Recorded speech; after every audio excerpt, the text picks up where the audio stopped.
आज ओबीसी आरक्षणाच्या मुद्द्यावर समता परिषदेची पण नागपुरात विशेष बैठक होत आहे आणि कुठेतरी ओबीसी नेत्यांचे जे राज्यभरातील विविध पक्षातील ओबीसी नेते त्यांचे वेगवेगळे सूर त्या GR ला घेऊन आहे. अजूनही संभ्रम दूर होत नाही आणि एक अत्यंत महत्वाची मागणी जे GR पासून नाराज असलेले नेते त्यांनी केली होती की जर मुख्यमंत्र्यांनी आम्हाला बोलवलं, सरकारने स्पष्टीकरण दिलं तर ते पण सरकारच्या वतीने होते. काय स्थिती आहे सगळी? नाही बघा, असं आहे की 2 सप्टेंबर 2025 ला जो GR निघाला त्यामध्ये कुणबी समाजाचे ज्याच्याकडे दाखले आहेत त्याच लोकांना ओबीसीचं म्हणजे प्रमाणपत्र द्यावं किंवा जातीचं प्रमाणपत्र द्यावं. पण मला असं वाटतं की सत्ता पक्षातील किंवा विरोधी पक्षातील अनेक ओबीसी नेते असे आहेत ज्यांना या GR मध्ये या इंटरप्रिटेशन मध्ये चुका करतात आहे.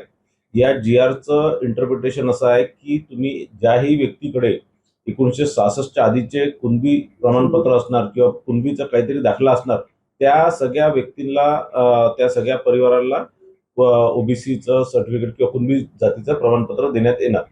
या GR मध्ये कुठेही सरसकट मराठा समाजाला ओबीसी आरक्षण देणार किंवा सरसकट मराठा समाजाच्या व्यक्तींना कुणबीचे दाखले देतील, सर्टिफिकेट देतील असं कुठेही लिहिलेलं नाहीये. 2 सप्टेंबर 2025 ला निघालेला GR आहे, आज 18 सप्टेंबर आहे आणि एवढ्या दिवसात मला वाटतं फक्त महाराष्ट्रामध्ये 8 किंवा 10 व्यक्तींना या प्रकारचा सर्टिफिकेट मिळालेलं आहे आणि ते जे खरे कुणबी होते त्यांच्याकडे कुणबी जातीचे प्रमाणपत्र होते, काही ना काही दाखले होते, त्याच लोकांना हे प्रमाणपत्र मिळालेले आहे. तर मला असं वाटतं भुजबळ साहेबांनी या संदर्भात माननीय मुख्यमंत्री साहेबांना सोबत एकदा चर्चा करावी आणि या संदर्भात आपला जो संभ्रम आहे, आपला जो चुकीचं इंटरप्रिटेशन आहे ते आपलं सुधारून घ्यावा. भारतीय जनता पार्टीच्या रक्तातच ओबीसी आहे. ओबीसीमुळे भारतीय जनता पार्टी आज एक ताकदीने ओबीसी समाज आणि सर्व समाजाला घेऊनच भारतीय जनता पार्टी चालली आहे. माननीय मुख्यमंत्री साहेबांनी या संदर्भातलं वक्तव्य केलेलं आहे आणि मला असं वाटतं की ही सरकार माननीय फडणवीस साहेबांची सरकार कधीच ओबीसीवर अन्याय होऊ देणार नाही. काल छगन भुजबळांनी असं देखील म्हटलं होतं की अनेक प्रमाणपत्रांमध्ये जी आहे ती तोडतोड केलेली आहे कुणबी दाखवण्यासाठी. त्या सगळ्या बाबतीत आपली काय? बघा, असं आहे की या संदर्भात अनेक याच्या आधीही निर्णय झालेले आहे. या संदर्भात सरकारचे स्पेसिफिक धोरण आहे, अनेक GR आहेत, अनेक कायदे सुद्धा आहेत. जोही अधिकारी या प्रकारचं खोडतोड केलेले किंवा चुकीच्या प्रकारे सर्टिफिकेट देणार ते सगळे सस्पेंड होतील किंवा त्यांच्या नोकऱ्या जातील आणि मला असं वाटत नाही कोणताही अधिकारी स्वतःची नोकरी गमावून कुणाला सर्टिफिकेट देणार. हे चुकीचं एक वातावरण किंवा एक संभ्रम निर्माण करण्याचा प्रयत्न काही लोक करतात. तुम्हाला असं म्हणायचं आहे का जे प्रमाणपत्र आता कालपासून वितरित होत आहे ते ओबीसीच आहे, त्यांनाच प्रमाणपत्र, मराठा समाजाला प्रमाणपत्र दिले जात नाही? बघा, असं आहे की ही ज्यांच्याकडे कुणबीचे दाखले आहेत ते सगळे कुणबी लोकच आहे आणि कुणबीचं ज्याच्याकडे प्रमाणपत्र असलं तो त्याला ओबीसी प्रवर्गात आरक्षण मिळते, ओबीसी प्रवर्गात तो त्याचं समाविष्ट होतं. आणि सर्व ओबीसी नेत्यांची मागणी होती की मुख्यमंत्र्यांनी सर्वपक्षीय ओबीसी नेत्यांची बैठक बोलवावी. अशी बैठक घेण्यासाठी तुम्ही आग्रही असणार आहे का? तुम्ही मध्यस्थी करणार का? हा सगळा बघा, असं आहे की मला असं वाटतं की भुजबळ साहेब तर नेहमी सीएम साहेबांची भेट होत असते, कॅबिनेटमध्ये भेट होत असते. इतर मला असं वाटतं भुजबळ साहेब जर या संदर्भात जर पुढाकार घेतील तर सगळेच ओबीसी नेत्यांची, तसंही फडणवीस साहेब नेहमी सगळ्यांना भेटत असतात. मला असं वाटतं याच्या आधीही या संदर्भातली बैठक झाली, पण निश्चितच जर त्या लोकांचे सगळे आग्रह असतील आणि अनेक विरोधी पक्षाचे लोकही जे मला असं वाटतं की या प्रकारचा काही प्रयत्न करतील की त्यांना हे असणार, तर मला असं वाटतं मुख्यमंत्री साहेब निश्चितच त्यांची बैठक घेणार आणि त्यांचं समाधान करणार. या सगळ्या मुद्द्यावर लक्ष्मण हाके, छगन भुजबळ, विजय वडेट्टीवार हे आक्रमक आहे. त्या ठिकाणी त्यांना एकत्र बसून मुख्यमंत्री किंवा सरकारशी भेट होईल पुढच्या काळात, जेणेकरून जे आंदोलन सध्या सुरू आहे कारण की ज्यातून भीती वाटते लोकांना, आत्महत्या होत्या ओबीसीच्या, तर ते दूर होईल आणि आरक्षण इंटॅक्ट आहे असं वाटेल. नाही, निश्चितच मला असं वाटतं एकदा हे सगळे नेते माननीय फडणवीस साहेबांसोबत बसले आणि एक आश्वासन जसं मागच्याच आम्हाला दिलं होतं राष्ट्रीय ओबीसी महासंघाला, त्या प्रकारचं आश्वासन मिळालं. मला असं वाटतं यांचं सगळ्यांचं संभ्रमही दूर होणार आणि आश्वासन सुद्धा होतील. तुम्ही ओबीसी नेते म्हणून ही भेट घालून द्यायला पुढाकार घेणार आहात का? निश्चितच आपण सांगितल्यानंतर मी आज माननीय भुजबळ साहेबांची भेट घेतो. माननीय विजयभाऊ वडेट्टीवार असतील, हाके साहेब असतील, त्यांच्यासोबत बोलून आणि फडणवीस साहेबांचा वेळ घेऊन निश्चितच यामध्ये काही ना काही तोडगा काढण्याचा मी प्रयत्न करतो. तुमचा ठामपणे विश्वास आहे की ओबीसीचं आरक्षण मराठा समाजाला जात नाही, तो GR आता काढला त्याला?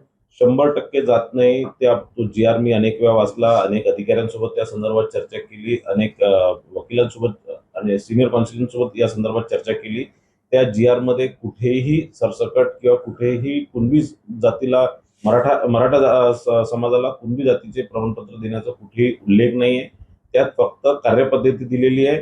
त्यामध्ये 1966च्या आधीचे म्हणजे एखाद्या व्यक्तीचे, त्याच्या वडिलांचे, आजोबांचे, पंजोबाचे किंवा खापर पंजोबाकडे कोणताही दाखला जातीचा असणार किंवा कुणबी म्हणून त्याच्याकडे काही पुरावे असणार तर त्या व्यक्तीलाच कुणबी प्रमाणपत्र मिळतील. आता आपण थोड्या वेळापूर्वी बोलताना बोलले 2 सप्टेंबर ते आजपर्यंत किती लोकांना याचे प्रमाणपत्र दिले आहे? 8 ते 10 लोकांनाच या संदर्भात प्रमाणपत्र मिळालेले आहे आणि त्यांच्याकडे कुणबी जातीचे काही ना काही पुरावे निश्चित होते. आज भुजबळ साहेबांचा नागपुरात मेळावा आहे, प्रेसही घेणार आहे. मुद्दा हाच आहे की जो जी आर काढला जरांगे पाटील मराठा समाजासाठी त्याचा विरोध करणे.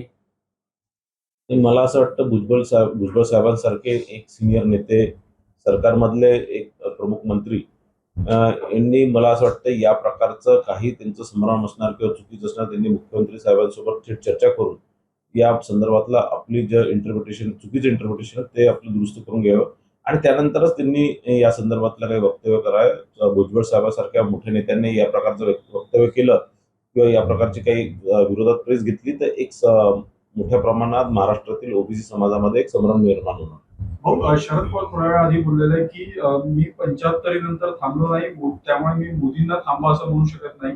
माझ्या 75ला स्वतः मोदी आले होते. राजकारणात सभ्य आणि संस्कृतपणाचं दर्शन घडलं पाहिजे.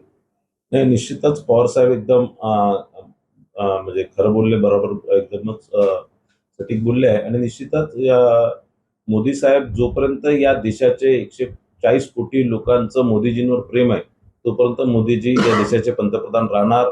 आणि मला असं वाटतं की आणखीन 10 वर्ष मोदीजी ज्या प्रकारचं ते फिट आहे तर आणखीन 10-15 वर्ष ते निश्चितच या देशाचं प्रतिनिधित्व करू शकतील आणि निश्चितच त्यांचं आमच्या सगळ्यांच्या शुभकामना असंच आहे की मोदीजी पुढचे 15 वर्ष या देशाचे पंतप्रधान राहिले पाहिजे. आपण शुभेच्छा देत आहे, पण काल ज्या जाहिराती आल्या त्या शिंदे गटाच्या सगळ्या आल्या होत्या ठळकपणे मुख्य पत्रांमध्ये. त्यानंतर विरोधकांकडून सातत्याने आरोप होत आहे की कुठेतरी हे कुरघोडीचं राजकारण सुरू झालंय महायुतीमध्ये आणि एकूणच देवाभाऊंवर कुरघोडी करण्याचा शिंदे गटाकडून हा प्रयत्न होत असल्याचं. बघा, असं आहे की ती प्रत्येकाची वैयक्तिक विषय आहेत. त्यांना कुणाचं ऍड द्यायचं आहे, कुणाला आपल्या ऍडमध्ये कुणाचा फोटो टाकायचा आहे आणि ती शिवसेनाच्या माध्यमातून ती ऍड देण्यात आली होती आणि त्यात निश्चितच शिवसेनेमधनं दिली होती म्हणून शिवसेनेच्याच नेत्यांचे त्यात फोटो होते आणि जर ती महायुती सरकारच्या वतीने दिली असती तर सगळ्याच नेत्यांचे फोटो आले असते. मला वाटतं हे साहजिक आहे. राष्ट्रवादी काँग्रेस पक्षाने वेगळे